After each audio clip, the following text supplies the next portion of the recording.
সুপ্রিয় দর্শক, যে যেখান থেকে দেখছেন সকলকে স্বাগত জানাচ্ছি। আমি রেজাউল করিম। অনেকে বলছেন, ভাই আপনি তো ভিডিওতে নাম বলেন না, আপনার নাম কি? তো এখন সময় প্রায় 6:45। আর বাংলাদেশে হয়তো সবাই এখন সেহরিতে, আরে কি বলে, তারাবিতে আছে। এই জন্য হয়তো আজকে ভিডিওতে তেমন কেউ আসবেও না। যাই হোক, আমি আছি এখন বেলগ্রেডে, জাগ্রেবের পাশেরই একটি দেশ, মানে ক্রোয়েশিয়ার পাশেরই একটি দেশ। আপনারা জানেন, সেই সার্বিয়া। তো এই সার্বিয়াতে আসছি, অনেকদিন হয়েছে আপনাদের সাথে যোগাযোগ করতে পারিনি। অনেক বলছে হয়তো বা বেড়া হারিয়ে গেছে, কোটি টাকা নিয়ে চলে গেছে, এই না সেই না, নানা কথাবার্তা। এবং আমাকে নিয়ে ভিডিও অলরেডি হয়ে গেছে, ইউটিউবে দেখলাম কালকে না পরশুদিন দেখলাম। এটা নিয়ে আমি একটা পোস্ট করেছি। অ্যাকচুয়ালি আমি একটু বিশ্রাম নিলাম। আমার প্রতিদিন এত পরিমাণ মেসেজ আসে এবং এত পরিমাণ কল আসে, যেগুলা শুধু এই ফোন ধরা, মেসেজ দেখা, এই করতে করতে আমার দিন অর্ধেক চলে যায়। অনেকে বলে, আপনি কি সারাদিন শুয়ে থাকেন নাকি? আমি বলি যে, ভাই, শুয়ে না থেকে তো উপায় নাই। কারণ আমি যে সময়টা অফিস করার কথা, এই সময়টা আপনাদের মেসেজ পড়তে পড়তে আমার জীবন শেষ। আজকে চিন্তা করেন, গতকালকে রাতে আমি জাগোদিনা থেকে বেলগ্রেডে আসছি বৃষ্টিতে ভিজে ভিজে। 5.5 ঘন্টা লেগে গেছে। ওই গাড়ির ত্রুটি হয়েছিল, যার কারণে প্রায় 3 ঘন্টার রাস্তা 5 ঘন্টা, 5.5 ঘন্টা লেগে গেছে। তারপরে বৃষ্টি, তারপরে ঠান্ডা, এবং -1 ছিল কালকে, এত ঠান্ডা। তার মধ্যে আমি আসার পরে খাবার টাবার পাই না, কিছু না, হালাল খাবার নাই। আর নতুন একটা দেশ, কোনো বাঙালি নাই, কারোর সাথে পরিচয় নাই। এমন একটা অবস্থায় আসার পরে রাতে 1টার সময় গিয়ে একটা তুর্কি হোটেল খুঁজে পেয়ে সেখানে একটু হালকা খাওয়া দাওয়া করে 2টা বেজে গেছে। কারণ আমার হোস্টেল থেকে ওই রেস্টুরেন্টের দূরত্ব প্রায় 35 মিনিটের মতো পায়ে হেঁটে। ওইখানে গিয়ে খাওয়া দাওয়া করে এসে শুয়ে 2টা 2:30। তখনও দেখি পাবলিকের মেসেজ। চিন্তা করেন, মানে আপনি সেহারি খাইতে উঠছেন বাংলাদেশে, তখন আপনি আমাকে মেসেজ দিচ্ছেন। আর মেসেজ দিয়ে আপনি সাথে সাথে বলছেন যে, কি ব্যাপার, আপনি কি দেখেন না মেসেজ দিচ্ছি, অ্যান্সার দিচ্ছেন না কেন? ভাবতে পারেন মানুষ কতটা অমানুষ হয়ে গেছে, যে সে টাইম ফ্রেম নিয়েও তার কোনো ধারণা নাই যে আমি বাংলাদেশে সেহারি খাচ্ছি, আর ওই লোকটা ইউরোপে, আমাদের সময়ের ব্যবধান 5 ঘন্টা। সে কি অবস্থায় আছে এটা সেটা না জেনে সে মেসেজ দিচ্ছে, সাথে সাথে আবার রাগও করছে যে আপনি অ্যান্সার দিচ্ছেন না কেন, আপনি কি মেসেজ দেখছেন না? ঠিক আছে, তো এমন অবস্থা আর কি। তো এটা যখন করতে যাই, আমি সকালে ঘুম থেকে উঠে যখন মোবাইল ধরি, তখন দেখি যে আমার মোবাইলে প্রায় 200-250 মেসেজ। আমি কি মেসেজ গুলো পড়বো নাকি কাজে বের হবো, বলেন? এই করে করে আমার জীবনটা একদম শেষ হয়ে গেছে। এখনো কিন্তু একই অবস্থা। গতকালকে রাত থেকে আমি আবার অ্যাক্টিভ হয়েছি মোবাইলে। আমি এখন মোবাইল খুললেই দেখি যে 50টা মেসেজ। ধরেন আমি শেষ করে ফেলছি সব অ্যান্সার দিতে দিতে। তারপরও আবার যখন মোবাইল হাতে নেই, 5 মিনিট আমি সাইডে রেখে দিলাম, 5 মিনিট পর আবার হাতে নেই, দেখি যে আবার 100টা। তো 100টা আমাকে এখনই অ্যান্সার দিতে হবে, না হলে আবার ওনারা রাগ করে যে মেসেজ দিচ্ছি, দেখেন না, চোখে দেখেন না, অ্যান্সার দিচ্ছেন না কেন? এই অবস্থা। মানে আমি এতটা নিরীহ অবস্থা পড়ে গেছি এখন, আর এতটা অ্যাক্সেস দিয়ে দিছি সবাইকে, যে যখন ইচ্ছা যখন খুশি মেসেজ দিবে, এবং সে তখনই আমার কাছ থেকে অ্যান্সার আশা করে। আমি যেটা মানুষ, আমার শরীরে রক্ত আছে, মাংস আছে, আমার ক্লান্তি আসে, আমার বিশ্রাম নিতে হয় বা আমার পরিশ্রম হয়, এই জিনিসটা ভাবার মতো মানসিকতা বা মনুষ্যত্ব বোধ কারোর মধ্যে নাই। হ্যাঁ, তো সেই জন্য মোটামুটি কিছুদিন একটু রেস্ট নিলাম, প্রায় 11 দিনের মতো।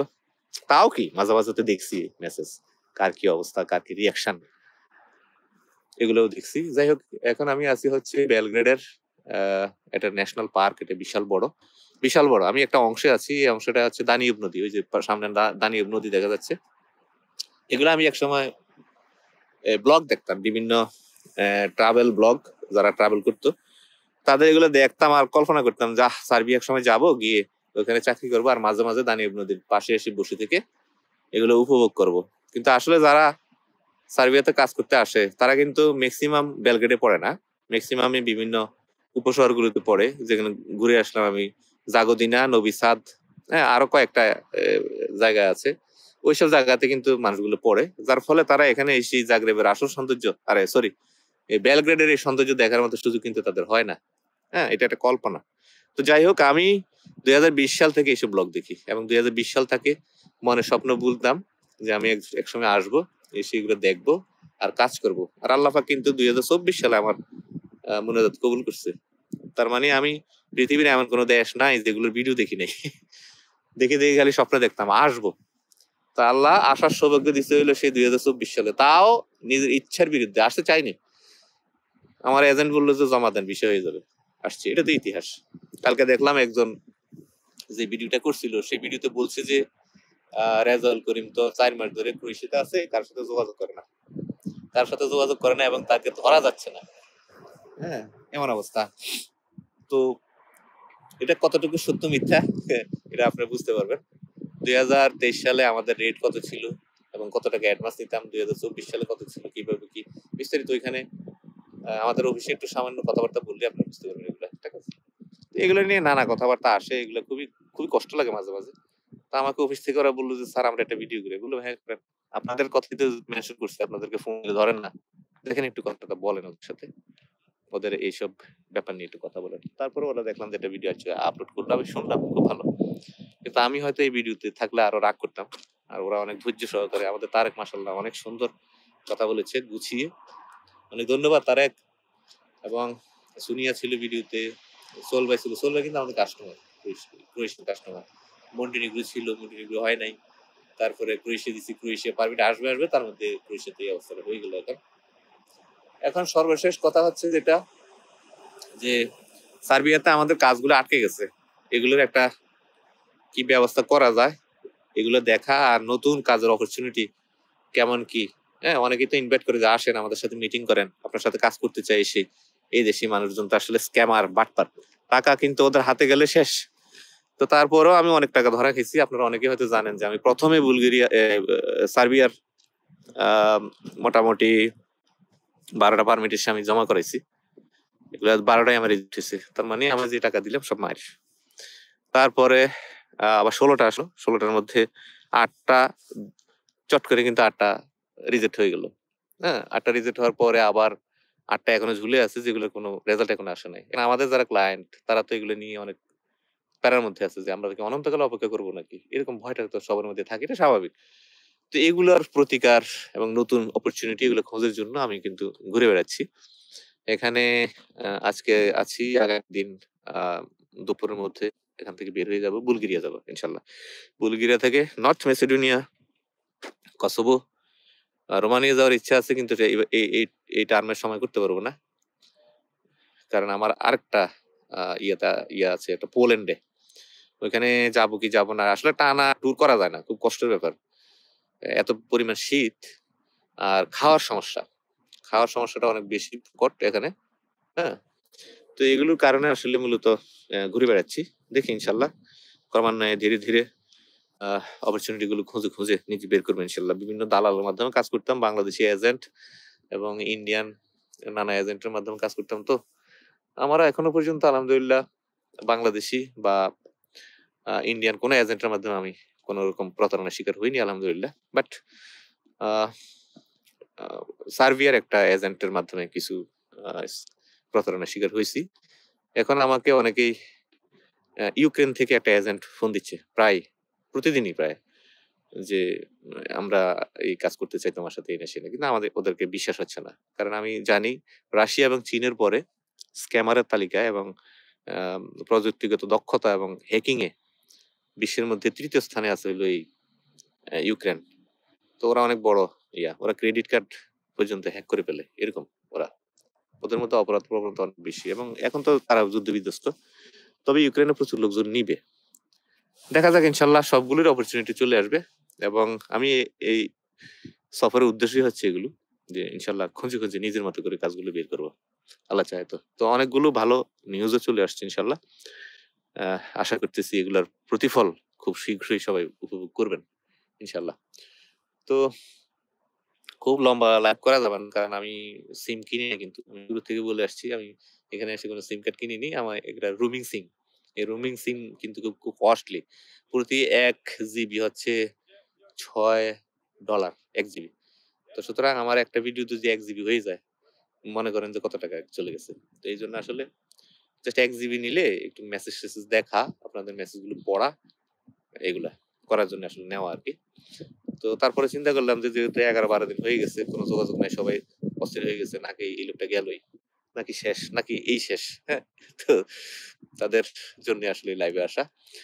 আর পর্তুগাল D1 এর কাজ আমরা স্টার্ট করছি ইনশাল্লাহ। আমাদের পোস্টিং সবকিছু কমপ্লিট ইনশাল্লাহ। আজকে রাতে আমি এগুলার টেক্সট আকারে, যেটা আমি আমাদের কাস্টমারকে দেই আর কি, সেটা আমি পাবলিশ করবো ইনশাল্লাহ। তারপরে ভিডিওতে এসে বিস্তারিত কথা বলবো, হয়তো সেটা পর্তুগালে গিয়ে ভিডিওটা করতে হবে। আর এখানে আমি আমার ক্যামেরা দিয়ে কিছু প্রাকৃতিক দৃশ্য টিস্যগুলো ধারণ করি, সেগুলোর সাথে প্রয়োজনে ভয়েস দিয়ে দিও, আপনাদের সাথে অনেক কথা বলা যাবে ইনশাল্লাহ। হ্যাঁ, তথ্য দেওয়া যাবে। তো যাই হোক, আমি বসে নাই, শুধু আজকের দিনটি আমি অনেক বেশি ঘুমানোর চেষ্টা করেছি, ঘুমাইতে পারি নাই। এত পরিমাণ মেসেজ, আনবিলিভেবল, রোজা থেকে এটা আসলে খুব কষ্ট হয়ে যাচ্ছে। যে এখন সময় তো কত হয়ে গেল তেমন বুঝিও না, রোজা আছি, এখন ইফতার করি নাই। ইফতারের সময় কিন্তু হয়ে গেছে অনেক আগে। ইফতারের সময় হয়ে গেছে 6টা 5 বাজে, ইফতারের সময় হয়ে গেছে, আমি এখনো ইফতারও করিনি। আস্তে আস্তে আগাবো ওইদিকে, আর আগায় আপনাদেরকে একটু দেখাই, আপনারা দেখেন কিন্তু, হ্যাঁ, এই পার্কটা দেখেন, আর একটু কথাও বলি আপনাদের সাথে। প্রথম কথা হলো, সার্বিয়ার কন্ডিশন আপনারা জানেন।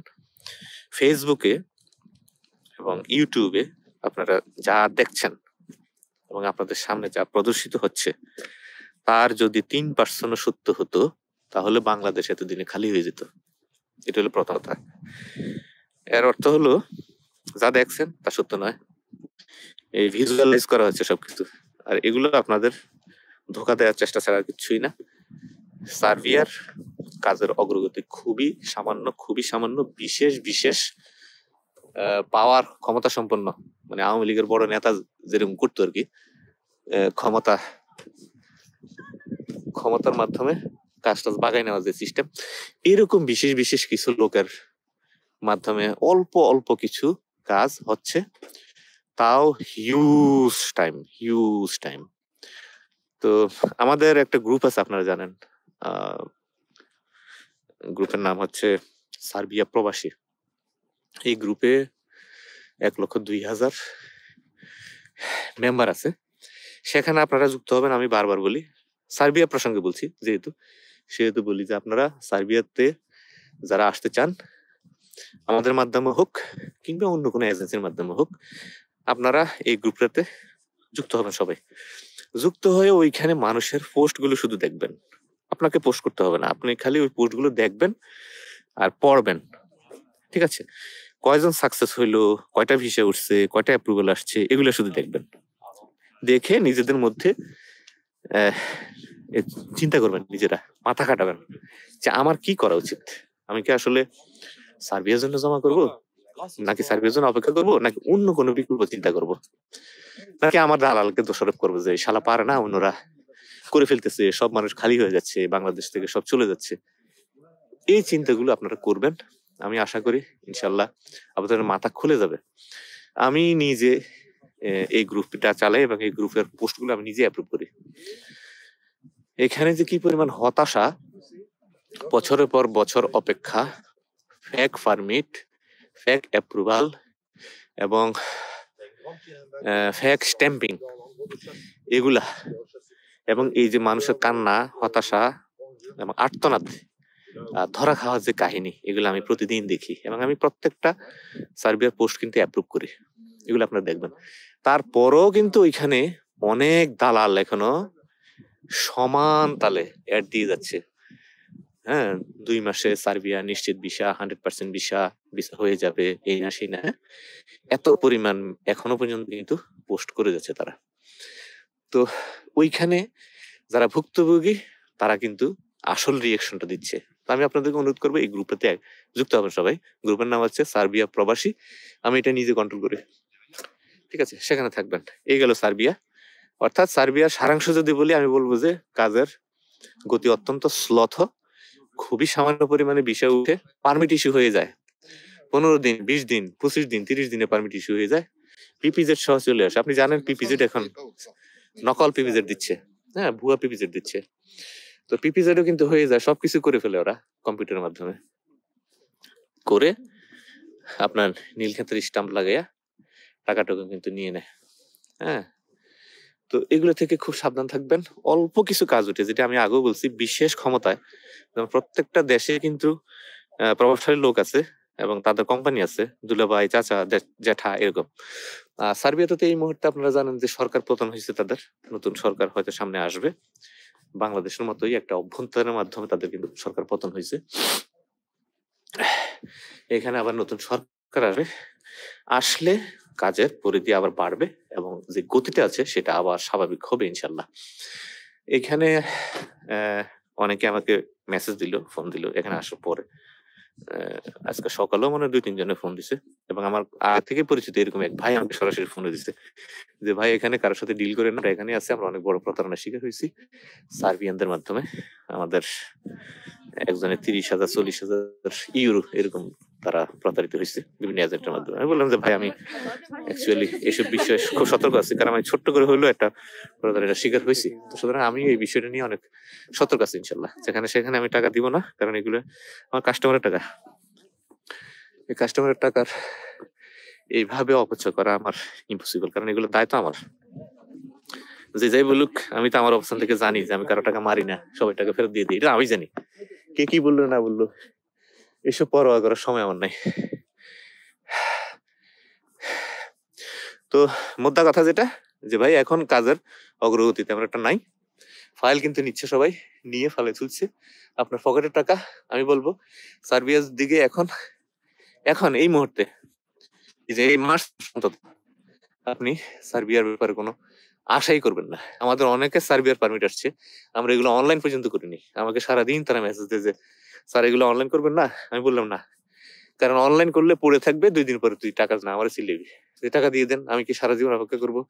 এই না সেই না, হ্যাঁ, এগুলো দেখা আমার সময় নাই। কারণ বেলা শেষে আর্থিক সমস্যা হয় আমার, আর্থিক ক্ষতি হয় আমার, আমাদের কাস্টমারদের কিন্তু কারো কোনো সমস্যা হয় না। তাদের শুধু সময় যায়, আর সময়টা গেলেই তাদের যে প্রতিক্রিয়া সেটাই আমি নিতে পারি না। হ্যাঁ, এটা বলবো ভাইয়া আশিক ভাই, পর্তুগালের কত টাকা কি নিব টিব এগুলো আমি কোস্টিং করছি, আজকে রাতে এটা আমি পোস্ট করব ইনশাল্লাহ, তারপরে ভিডিও দেব। ঠিক আছে, এটা আমি বলছি, একটু আগেই বলছি। এখন আমি সার্বিয়া নিয়ে কথা বলছি, ভিডিওটা একটু লম্বা হবে, লাইভ তো একটু লম্বা হবে, দেখবেন সবাই ইনশাল্লাহ, একটু মনোযোগ দিয়ে শুনবেন, আবেগের বশবর্তী হয়ে কোনো সিদ্ধান্ত নিন না। যারা ইউরোপ যেতে চান, ভাই রেজাল ভাই আপনি তো পারেন না, আপনার অনেক সময় নষ্ট হয়, আমাকে দিয়ে দেন, আমি অমুকের মাধ্যমে চলে যাব। এরকম করে অনেকে প্রতারিত হয়েছে, আবার আমার কাছে ফেরত। এটা নতুন কথা না, এটা আমি সবসময় বলি, এরকম প্রচুর লোক আমার কাছ থেকে নিয়ে গিয়ে প্রতারিত হয়ে কিছু টাকা ধরা টরা খাই আবার আমার কাছে আসছে। ঠিক আছে, তো এটা করতে চাইলে আমরা বাধা দেবো না, আমরা তো কারো আটকে রাখতে পারবো না। বাট একটা কথা স্পষ্ট বলে দিই, যেগুলো আমাদের পারমিট চলে আসছে বুলগেরিয়া এবং বুলগেরিয়া বিশেষ করে পারমিট চলে আসছে, অ্যাপ্রুভাল চলে আসছে, জাস্ট এটার জন্য আপনি জমা দিতে পারছেন না, তাদের কোনো কথা বলার কোনো স্কোপ নাই। যে কোনো সময় কোম্পানি ডেট নিয়ে দিবে, আপনি তাই জমা দিবেন। ওকে, এগুলো নিয়ে সারাক্ষণ খালি মেসেজ দেওয়া, ফোন দেওয়া। এই যে শাহ আমার নামে একজন ভাই আছে আমাদের গোপালগঞ্জের, তার পারমিট অ্যাপ্রুভাল হাতে।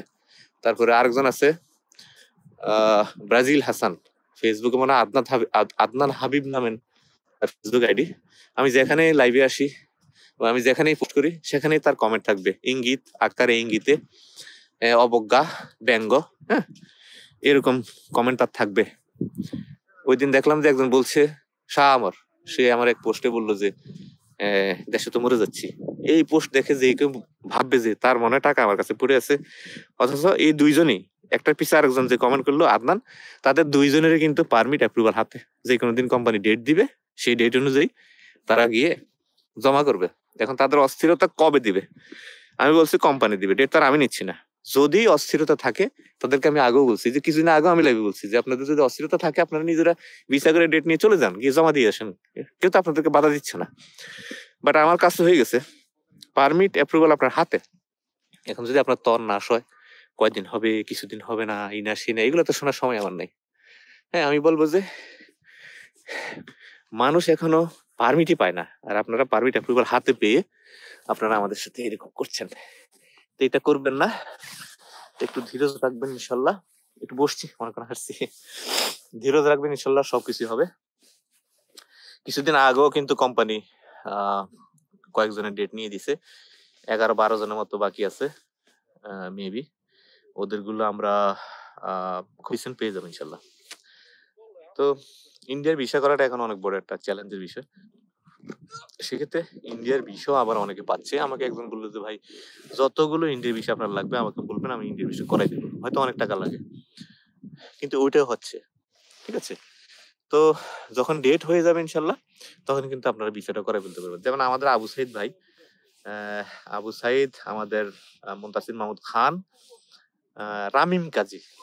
রামিম কাজী আমাকে আজ পর্যন্ত কোনোদিন মেসেজ দেয় নাই। ও চাচা হলো কাজী শাহাবুদ্দিন, উনি আমাকে মাঝে মাঝে মেসেজ দেখেন। কাজী শাহাবুদ্দিনের পারমিট আসছে, অ্যাপ্রুভাল আসছে, এখনো ডেট পাই নাই। কিন্তু কাজী শাহাবুদ্দিনে ফাইল জমা দিছে হইলো ওর ভাতিজা রামিম কাজী। রামিম কাজী কিন্তু ডেট হয়ে গেছে, কোম্পানি ডেট শুদ্ধ দিয়ে দিছে। তো কিছুদিন আগেও আমার সাথে অনেক বাদ বিতণ্ড হয়েছে। আমাদের ওই যে যার কথা বললাম আবু সাইদ ভাই, আবু সাইদ ভাই ফাইল নিয়ে যাবে, ঠিক আছে। খুব তেরামেরা কথা, আমিও খুব তেরামেরা কথা বলছি। কয়েকদিন আগে ফোন দিয়ে বললো যে ভাই আলহামদুলিল্লাহ ডেট হয়ে গেছে। এরকমই আসলে বিষয়টা, আপনি যেখানে গিয়ে অস্থির হয়ে যান, পাগল হয়ে যান, সেখান থেকে আল্লাহ সিদ্ধান্ত শুরু হয়। আল্লাহর উপর ভরসা রাখতে হবে ভাই। আপনি যদি মুসলমান হয়ে থাকেন বা আপনি যদি মুসলমান নাও হয়ে থাকেন, সৃষ্টিকর্তার প্রতি আপনার অসীম ভরসা রাখতে হবে। তিনি কখন আপনারটা কি করবেন এটা তিনিই ভালো জানেন। যেটা আমি ভিডিও শুরুতে বললাম যে আমি এই দেশে চাকরি করার জন্য আসতে চেয়েছিলাম 2020 সালে এবং জমা দিচ্ছি, প্রতারিত হয়েছি। কিন্তু 2024 সালে ক্রোয়েশিয়া আসি, আজকে দেখেন 25 সালে আমি এখানে ঘুরতে আসছি। আমি এখানে আর একদিন থাকবো, আমি আবার আরেকটা দেশে চলে যাবো। তো আল্লাহ পাক আমার নসিবে রাখছে হইলো আমি আপনাদেরকে সেবা দেব এবং এর মাধ্যমে নিজেও অর্থ কামাবো এবং ঘুরে বেড়াবো দুনিয়া। এটা হলো আল্লাহ পাকের সিদ্ধান্ত। এখন তখন তো আমি খুব অসন্তুষ্ট ছিলাম, হায় হায় পরিবার মানে না, পরিবার চলে না, সংসার চলে না, মানুষে কি বলবে, এই না সেই না, হ্যাঁ নানা জনে নানা কথা বলে। একটা পাঞ্জাবি পড়তাম, সেই পাঞ্জাবি পড়তে পড়তে আমার মাজা পর্যন্ত চলে আসছে। আমার কাছে লাগতো কেমন তখন, এটা আমি বুঝি। এবং স্যান্ডেল পরতাম, জুতা পরার সামর্থ্য ছিল না আমার। 10 টাকা 50 টাকা দিয়ে ভ্যান গাড়িতে বিক্রি হয় এরকম জুতা পরছি। তো এখন তো ওই যে দেখেন জ্যাকেট পরি, এটার দাম প্রায় 120 ইউরো। হ্যাঁ, এই দেশে এসে কিনছি আর কি, কারণ বাংলাদেশে তো এটা এত দাম নাই, অনেক কম দামে পাওয়া যায়। কিন্তু এগুলো বহন করা খুব কষ্ট কিন্তু, কারণ আপনার লাগেজে ধারণ ক্ষমতা থাকবে সর্বোচ্চ 30 কেজি। তো 30 কেজির মধ্যে কি আপনি খাবার দাবার নিয়ে আসবেন নাকি জ্যাকেট জুতা মুতা নিয়ে আসবেন, এগুলো এখানে কিনা যায়। ঠিক আছে, তো এটা হলো আল্লাহ পাকের ইচ্ছা যে হ্যাঁ আমি ব্যবসা করবো এবং দুনিয়া ঘুরবো, আপনাদেরকে দুনিয়া দেখাবো। তো আপনাদের জন্য আল্লাহ পাক হয়তো এরকম অনেক বড় বড় অপরচুনিটি লিখে রাখছে, তার উপর ভরসা রাখতে হবে আপনাদের। কথায় কথায় শুধু পরিবার মানে না, পরিবার মানে না মানে কি, আপনি কি পরিবারের বাইরে নাকি কেউ? আপনি তো পরিবারেরই একজন না। পরিবার মানে না, এগুলো মিথ্যা কথা। আপনি অস্থির হয়ে গেছেন, আপনার সামনে অনেকে রং চটা বা অনেকে রং বেরঙের অ্যাড দিচ্ছে, আপনি সেগুলো দেখে আপনার মাথা খারাপ হয়ে যাচ্ছে। এটা হলো বিষয়। যাই হোক, অস্থির হবেন না, আল্লাহ পাকের উপর ভরসা রাখবেন। সবার জন্য আমার মন থেকে, অন্তর থেকে, কলিজা থেকে দোয়া আছে। ইনশাআল্লাহ যাদের পারমিট অ্যাপ্রুভাল চলে আসছে তাদের গুলো কোম্পানি ধারাবাহিকভাবে ইয়ে করে দিবে ইনশাআল্লাহ, ডেট গুলো নিয়ে দিবে। ডেট গুলো নিলে জাস্ট হলো ইন্ডিয়ার ভিসা করে আপনারা ইন্ডিয়াতে গিয়ে জমা দিবেন। আর কোম্পানি ডেট নিলে এগুলো ভিসাতে মিস হয় না, এগুলো বারবার বলতেছি আমি।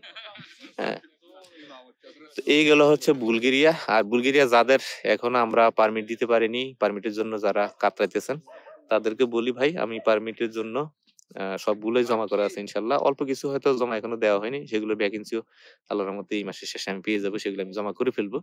আর পাশাপাশি আমি বুলগেরিয়া যাচ্ছি, কাজের গুলো আমি খুব দ্রুত পেয়ে যাবো ইনশাল্লাহ। ঠিক আছে, রইল হলো কসোভো। কসোভো আমাদের 32টা ফাইল অনলাইন করা আছে এবং এগুলো পারমিট ইস্যু হয়ে গেছে। গতকালকে আমার সাথে কথা হয়েছে, 2-3 দিনের ভিতরে আমরা পারমিট গুলা রিসিভ করবো। হয়তোবা বৃহস্পতিবারের মধ্যে আমরা পারমিট গুলো হাতে পেয়ে যাবো ইনশাল্লাহ। পাওয়ার পরে বাংলাদেশ থেকে জমা করাবো নাকি বিশেষ ক্ষমতা বলে আমরা অন্য কোথা থেকে স্ট্যাম্পিং করে নিয়ে আসবো, সে ব্যাপারে আমরা সিদ্ধান্ত জানাবো। তবে এটুক জেনে রাখেন, তারা আমাদেরকে জানিয়েছে যে কাজ করতে হবে। ঠিক আছে, কাজ করতে হবে, কাজ করতে হবে ওইখানে মিনিমাম 1টা বছর কাজ করতে হবে। ঠিক আছে, 1টা বছর কাজ করতে হবে। এই জন্য মৌখিক কথায় কাজ হবে না, চুক্তিতে আসতে হবে, ইভেন তাদেরকে সিকিউরিটি দিতে হবে, এরকম কথা বলছে। আমি বলছি কোনো সমস্যা নাই, আমাদের ভাইয়েরা যত শর্ত দিবেন সব শর্তে রাজি আছে, বাট আপনাদেরকে দ্রুত এগুলো ভিসার ব্যবস্থা করে দেন। তো এগুলোরও খুব সমাধান হয়ে যাবে ইনশাল্লাহ। আর বাকি থাকলো কি, ক্রোয়েশিয়ার আপডেট এখনো পর্যন্ত নাই, ওইভাবেই আছে। মাঝে মাঝে কিছু পোস্ট আমার নজরে আসে এবং কিছু ভিডিওর লিঙ্ক আমাকে অনেকে শেয়ার করে যে ভাই ক্রোয়েশিয়ার কাজ কিন্তু ফুল দামে শুরু হয়ে গেছে। বাংলাদেশিদের জন্য এখন থেকে দক্ষ লোক নেবে, অদক্ষ লোক আর নেবে না, এই না সে না। এগুলো আসলে সত্যের কাছাকাছি, তবে এখনো ওইরকম না।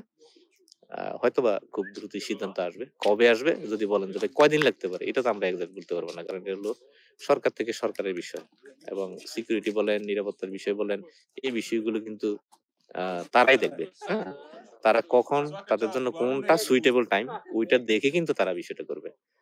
ঠিক আছে? তো আমরা জাস্ট খালি অপেক্ষা করতে পারি। অস্থির হয়ে আসলে কোনো লাভ নাই ভাই। অস্থির হয়ে কোনো লাভ নাই। আমার তো ওখানে যাবেন, ওইখান থেকে ওইখানে যাবেন। এখন তো আমি আরেকটা জিনিস দেখলাম যে বাংলাদেশ থেকে ৪ লাখ ৪.৫ লাখ খরচ করে আবার মিডল ইস্টে যাচ্ছে। ওইখান থেকে আবার অনেকে জমা দিচ্ছে। অনেকে আবার আ আমাদেরই অনেকে গেছে। জমা দিছে অনেকে। আমি দোয়া করি তাদেরকে আল্লাহ সফলতা দান করুক ইনশাআল্লাহ। আবার অনেকে বলে যে ভাই এখানে এসেও তো খুব বিপদের মধ্যে পড়ে গেছি। কাতারে আছে যারা, তারা তেমন একটা বিপদে নাই। কারণ তাদের পাসপোর্টটা তাদের কাছেই থাকে। আমি যতটুকু জানতে পারলাম। কালকে আমাদের সার্বিয়ার একজন কাস্টমার ছিল, মেহেদী হাসান। আ আ মেহেদী। পুরা নামটা তো ভুলে গেলাম। কি জানি মেহেদী। আচ্ছা যাই হোক, মেহেদী। তো ও আবার মোটামুটি আ আমাদের মাধ্যমে অনেকদিন ঘুরছে। একবার রিজেক্ট ও হয়েছে সার্বিয়ার জন্য। পরে সে কাতার চলে গেছে। তো বলল যে ভাই আমি আ অন্য এজেন্টের মাধ্যমে জমা করাইছি আলহামদুলিল্লাহ। আমি বললাম যে ঠিক আছে, তোমার জন্য অনেক দোয়া রইলো। তো ও বলল যে ভাই পাসপোর্ট কিন্তু আমাদের কাছেই থাকে। তো এটা অনেক বেশি আ খুশির একটা বিষয়। হয়তো ওই দিক থেকে ভালো অপরচুনিটি হইলে অনেকে যেতে পারবে না। এটা সমস্যা না। কিন্তু এক্ষেত্রে খরচটা কিন্তু অনেক বেড়ে যায়। আর আরেকটা পজিটিভ নিউজ হইলো যে তারা ওইখান থেকে কাজ করে কিছু ইনকাম করতে পারে। এটা একটা ভালো দিক। আর সৌদি যারা যায় তারা আসলে আমি বলব যে ভুলই করে। কারণ ওইখানে কোম্পানির মালিকগুলো পাসপোর্ট নিয়ে যায়। হ্যাঁ? আর মালয়েশিয়া থেকে কিন্তু পাসপোর্ট নিয়ে যায়। তো এগুলো সমস্যা। পাসপোর্ট যখন নিয়ে যায় তখন আপনি কিন্তু ইচ্ছাপূর্বক এটা সেটা করতে পারেন না। হ্যাঁ, সৌদিতে যারা আবার ওই এমন চুক্তিতে যায় যে যাবে, পাসপোর্ট দিয়ে দিবে, কোনো কাজ নাই। যেটাকে আমরা বাংলা ভাষায় বলি ফ্রি ভিসা। আসলে ফ্রি ভিসা বলতে তো কিছু নেই। কোনো না কোনো কোম্পানি আন্ডারে ভিসা হয়। ফ্রি ভিসা বলতে আপনাকে মুক্ত করে দিচ্ছে তারা। তাদেরকে শুধু আপনি কাজ করে মাসে, মাসে ফায়দা দিবেন, এই আরকি। অর্থাৎ আপনি যদি ৳৫ কামাই করেন তাদেরকে ৳২ দিতে হবে। এরকম একটা চুক্তি-টুক্তি হয়তো হয়। এরকম আরকি। কারণ আমারও তো ২ ভাই আছে সৌদি আরবে। তারাও তো আ বা আমার অনেক বন্ধু-বান্ধব আছে, অনেক আত্মীয়স্বজন আছে সৌদি আরবে। তাদের মাধ্যমে তো অনেক কিছু জানতে পারি। যদি আমি এখনো সৌদি আরব যাইনি। তো তারা অনেকেই বলে আরকি যে সিস্টেমটা হইলো এরকম আসলে। ফ্রি বিষয় বলতে আসলে কিছু নেই। সালাউদ্দিন ভাই কেমন আছেন? ওয়ালাইকুম আসসালাম ওয়া রাহমাতুল্লাহ। আমি আজকে আলহামদুলিল্লাহ অনেক ভালো আছি। এখন ঠান্ডা। আমি এখন দানিউব নদীর তীরে বসে আছি। এখানে একটা পার্ক, বেলগ্রেড ন্যাশনাল পার্ক আরকি এটা। এখানে বসে আছি। এটা অনেক বড় এবং এটা অনেক ঐতিহ্যবাহী। নিয়ে আমি যে ব্লগ করতেছি ইনশাআল্লাহ। ব্লগে বলবো এটার অনেক ইতিহাস আছে। এটা যুদ্ধকালীন অনেক স্মৃতি আছে তাদের এখানে। তারা যখন যুদ্ধ করত বিভিন্ন ইয়ার সাথে, হাঙ্গেরি-টাঙ্গেরির সাথে তাদের যুদ্ধ হইছে। ক্রোয়েশিয়ার সাথেও কিন্তু তারা যুদ্ধ হইছে। তারা কিন্তু সাম্রাজ্যবাদী ছিল। এই সার্বরা। সার্বরা কিন্তু বর্বর। শোনে কিনা কেউ? ওরা কিন্তু মানুষ হিসেবে ভালো না। বর্বর জাতি বলে, বর্বর। তো ওদের অনেক ইতিহাস এখানে আছে। এগুলো নিয়ে আমি দেখি বলবো ইনশাআল্লাহ। তো যাই হোক, আমি এখানে আছি, সালাউদ্দিন ভাই দোয়া করবেন। ক্রোয়েশিয়ার কোন আপডেট যেটুকু বললাম এই পর্যায়ে আছে।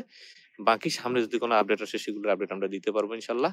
আর ভিডিও অনেক লম্বা হয়ে গেল। আরো লম্বা হোক, কিছু যায় আসে না। কারণ আমি ১১-১২ দিন পরে আপনাদের সাথে আসছি। তবে ভিডিও শেষে আমি একটা কথা স্পষ্ট বলে দিই ভাই, প্রতিদিন ৩ থেকে ৪০০ মেসেজ আসে।